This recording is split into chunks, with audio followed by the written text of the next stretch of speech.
आम्ही सगळी भारतीय जनता पार्टीचे कार्यकर्ते तुमकां खबर आसतलें की जे पार्टी डिसिजन घेता ते डिसिजन फायनल आसता. हय सुरवाती पासून आमची नांवां येतालीं खरी पण कशें आशिल्लें की पयलो दावेदार जाका आमी म्हणटालीं पयलीं पासून की नरेश सावयकर भाई आशिल्ले. त्यामुळे तांचे ना जाल्यार मागीर आमी आशिल्लीं अशें तें. हय आणि आमीचे रिलेशन अशें आसा की सगळ्यां कडेन कार्यकर्त्यां कडेन की कोणाकूय दिलें जाल्यार ती आमकां तिकेट मेळ्ळी अशी म्हणटा.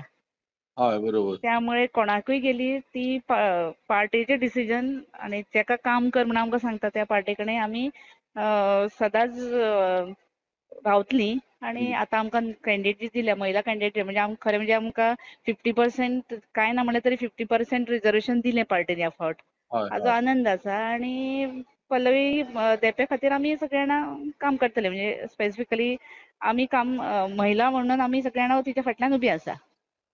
तुमकां दिसना की समजा आतां एक नवी कॅडर येतली म्हणल्यार लोकसंपर्क तितलो तेंचो ना म्हणल्यार तुमी जशी पळय लोकांक लोक फेमस आहा तुमी तुमचे चेहरे तितलें तुमकां डिफिकल्ट जावचें ना दिसना की तिका लोकां फुड्यान व्हरपाक की बाबा आमचो नवो कॅन्डिडेट अशें म्हण ना दाखोवपाक. कशें आसा सगळे विचार करूनच पार्टीन तिका दिलें आसतलें तिकीट न्हू. हय सगळो बाकीचो विचार करून सुद्दां. ना पण तुमी जेन्ना प्रचाराक वतले पळय न्ही लोकांच्या हय दारान ना तेन्ना थोड्यो अडचणी येतल्यो आमी गेलीं जाल्यार अडचणी आसात न्हू अडचणी सगळे कडेच आसा न्ही.